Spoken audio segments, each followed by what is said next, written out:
01 Business Forum, l'hebdo, le magazine de la transformation numérique. Frédéric Simotel sur BFM Business. Bonjour, bienvenue dans notre émission 01 Business Forum, l'hebdo. On parle de transformation numérique, on va parler d'industrie, de maquette numérique. C'est dans un instant de réalité virtuelle avec le PDG, cofondateur d'Immersion. Immersion, une petite société que vous ne connaissez peut-être pas et pourtant elle peut être connue et justement par les grands industriels. On reçoit son cofondateur et PDG tout de suite de cette société Immersion. On va retrouver nos experts pour parler d'intelligence artificielle, un débat au Doxa. On a posé la question aux Français, que pensez-vous de l'intelligence artificielle? Eh bien, les Français la redoutent. On en parle avec nos experts. Ce sera notre débat du jour. Et puis, en toute fin d'émission, on parlera à nouveau du RGPD, ce règlement sur la protection des données personnelles. Pourquoi coûte-t-il aussi cher? On va en parler avec notre associé de chez Baker & McKenzie. Et puis, toute fin d'émission, Startup Booster. On parlera des mots de passe avec la société Zeniway. Allez, restez avec nous. C'est pendant une heure. C'est sur BFM Business. 01 Business Forum, l'hebdo, l'invité.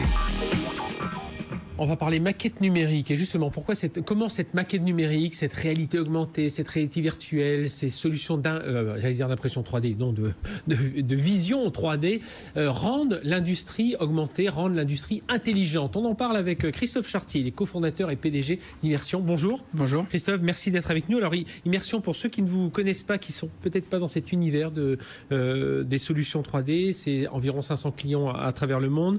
Plusieurs brevets, un peu moins de 20 brevets déposés. Vous êtes une cinquantaine de collaborateurs, 8 millions d'euros de chiffre d'affaires, 10% à l'export. Et justement, votre enjeu, c'est d'aller plus loin à l'export.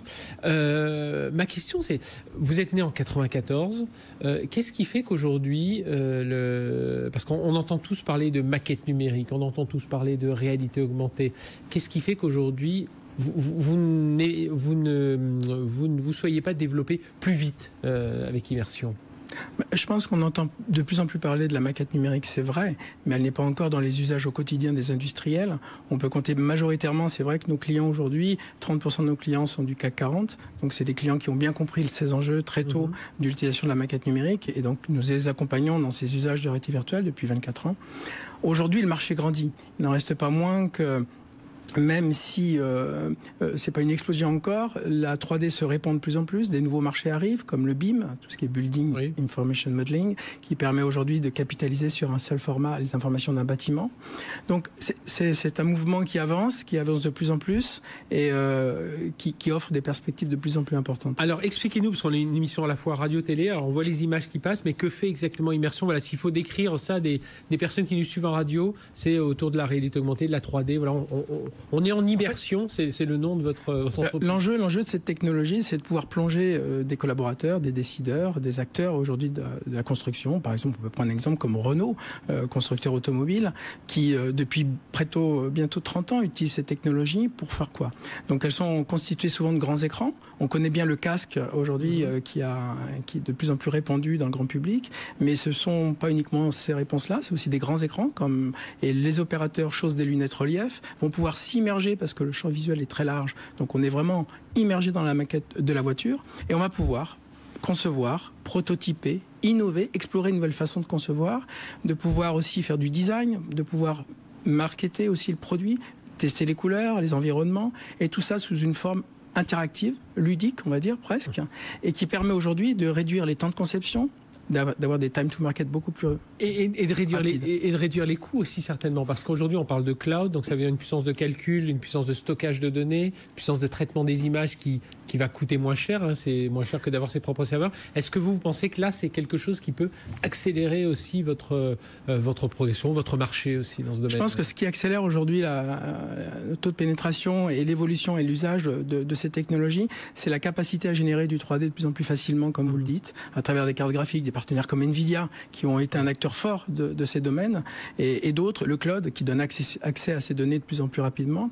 Donc on n'est vraiment qu'au début, je pense, et ça s'explique. Oui, on est dans un alignement des planètes un peu quelque part. Je pense, mais surtout, ce qui est intéressant de comprendre, c'est que la complexité des produits que nos clients fabriquent nécessite des équipes pluridisciplinaires. Donc on a besoin de mettre des gens de profils différents, d'histoires différentes face à une maquette 3D. Et c'est vraiment le pari qu'on avait fait il y a 24 ans, c'est de dire que cette 3D deviendra un langage commun, un langage universel qui permettrait de se comprendre. Alors aujourd'hui, on conçoit des produits, si on prend l'exemple par exemple de la société Alstom, on va avoir une salle sur Saint-Ouen où ils font de la maquette numérique, où ils sont immergés dans nos solutions pour mieux concevoir les tramways et trains. Mais ils ont besoin aussi d'acteurs, de partenaires qui vont être à distance. Et tout l'enjeu, et je pense que c'est l'axe de développement fort qui arrive, c'est cette capacité de collaborer avec des partenaires, des clients à l'extérieur. Donc on est vraiment entre deux mondes, entre l'immersif, les technologies que vous décriviez tout à l'heure, réalité virtuelle, à base de casques, à base de grands écrans, à base des nouvelles technologies comme HoloLens, dont on est partenaire. Avec ces casques, oui. Et c'est vrai que HoloLens et Microsoft font partie des acteurs aujourd'hui qui vont faciliter la vulgarisation de ces usages et donner accès encore plus à différents endroits de l'entreprise. Vous avez employé ce terme usage, justement, c'est important parce que le casque de réalité virtuelle, moi je fais souvent la comparaison avec les lunettes connectées. Alors c'était Google qui s'en était fait, qui en faisait la promotion à l'époque, puis finalement on n'avait pas d'usage. On imaginait tous que ça allait transformer nos vies, puis que ce soit dans le grand public. L'entreprise y a vu un peu quelques débouchés, mais finalement ça n'a pas vraiment décollé. Est-ce que il n'y a pas un risque autour de ce casque de réalité virtuelle ?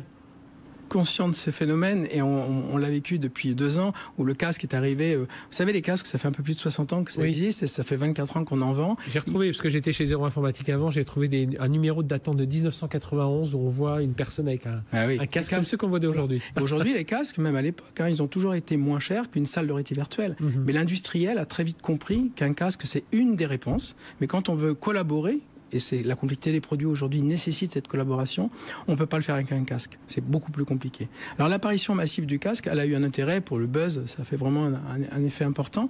Pour le grand public, ça adresse, c'est vrai, le grand public peut jouer, peut découvrir ces environnements virtuels. Mais dans l'industrie, ça n'a pas eu l'effet pensé, escompté, parce qu'il n'y avait pas d'usage. Oui.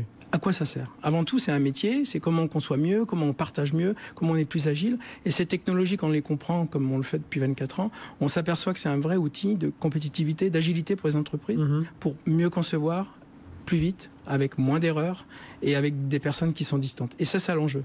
Alors, le marché, je disais, il y a un alignement des planètes, une meilleure puissance, enfin, un accès à la puissance de calcul qui est plus, enfin, entre guillemets, facile. Il faut quand même développer, c'est quand même de la technologie derrière.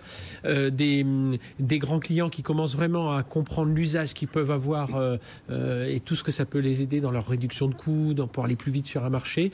Et vous, Immersion, dans tout ça, je disais, 8 millions d'euros de chiffre d'affaires, seulement 10% d'export, donc vous vous dites, tiens là, il y a une bonne fenêtre de tir pour nous, pour grossir, vous allez chercher des fonds En fait, on sent bien qu'aujourd'hui, on est à la veille de quelque chose qui va grandir plus fortement qu'on a pu le vivre sur ces dernières années.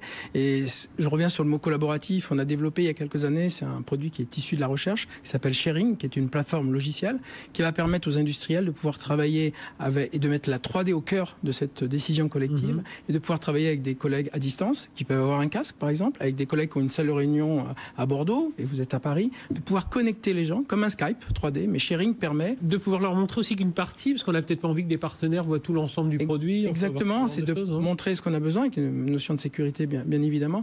Et c'est là que les réseaux rapides, le cloud, permet ce développement, ce déploiement. On peut citer quelques industriels qui utilisent aujourd'hui déjà Sharing. On a un peu plus d'une centaine de licences aujourd'hui chez les industriels qui leur permettent d'éviter des déplacements. Donc moins de fatigue associée à ces déplacements, disponibilité et de faire plus de réunions en fait, donc d'être plus compétitif. C'est Immersion. Alors vous êtes dans un milieu de gros industriels. Alors il y a votre croissance organique, donc ce que vous espérez aller à l'export, lever des fonds. Il n'y a pas des velléités de se rapprocher d'un industriel ou alors d'être plutôt, vous préférez être au cœur d'un gros partenariat, d'une grosse plateforme avec plusieurs industriels. C'est ça. Aujourd'hui, l'approche qu'on a eue depuis le début et le reflet de cette plateforme Sharing est important de montrer qu'on est complètement agnostique en termes de matériel et agnostique ça, c'est important aujourd'hui. En termes de logiciel. Oui, parce qu'on considère que certains clients vont travailler avec du CATIA chez Dassault Systèmes ou peut-être d'autres avec Autodesk ou avec d'autres moteurs 3D. Et que nous, notre enjeu, c'est juste de donner la capacité à ces industriels de mieux décider ensemble. Et la croissance qu'on va chercher, comme vous le soulignez, c'est plutôt à l'export parce que ce savoir-faire qu'on a acquis, je pense que la France est un peu en avance sur ces technologies. Ça s'explique, Dassault Systèmes, cette présence-là. Un gouvernement aussi qui avait fortement investi, soutenu les académiques dans l'utilisation de ces technologies. Donc on a formé des jeunes de plus en plus qui connaissent bien ces technologies en France. Et quand on se promène un petit peu en Asie ou aux États-Unis, on voit qu'on a une certaine avance sur cette vision-là parce qu'on connaît les usages, parce que nous industriels, voilà, on a co-construit avec eux ces usages, et qui nous permet d'envisager une croissance beaucoup plus importante sur l'export. Alors vous prenez le contre-pied d'une question que j'allais vous poser, parce qu'il y a eu le rapport Villani qui est sorti il y a quelques semaines sur l'intelligence artificielle, et on parlait très peu d'industrie finalement. Alors j'allais vous dire, est-ce que c'est une déception? Mais vous dites, non, mais d'un autre côté, on est en train de former. Vous savez, l'intelligence artificielle, avec tous les problèmes qui sont soulevés aujourd'hui, de dérive de ces technologies, ou big data... On va en parler dans notre débat, là, juste après. C'est un autre débat. Et j'aime à penser, et on est en train de le démontrer sur certains clients, comme Ernst & Young. C'est pas un industriel qu'on a l'habitude de connaître chez nous. Mais il va utiliser sharing pour pouvoir manipuler des données complexes. Donc, quelque part, ces données complexes, c'est quoi? Ça peut être de l'intelligence artificielle associée à du big data.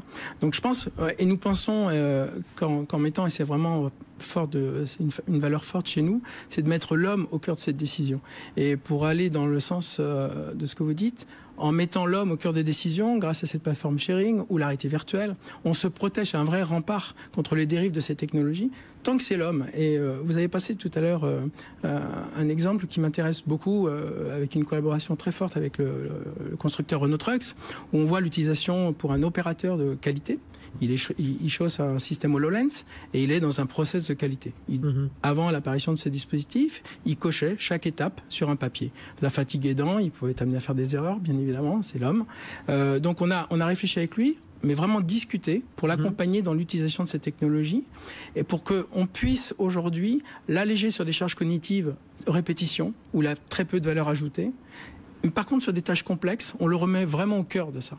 Et c'est lui qui est acteur. Donc l'enjeu, tant qu'on prend ce postulat-là, que la réalité virtuelle peut être aussi un garant, un rempart de ces technologies, je pense qu'en mettant l'homme au cœur de ces décisions, on a vraiment une avancée aussi.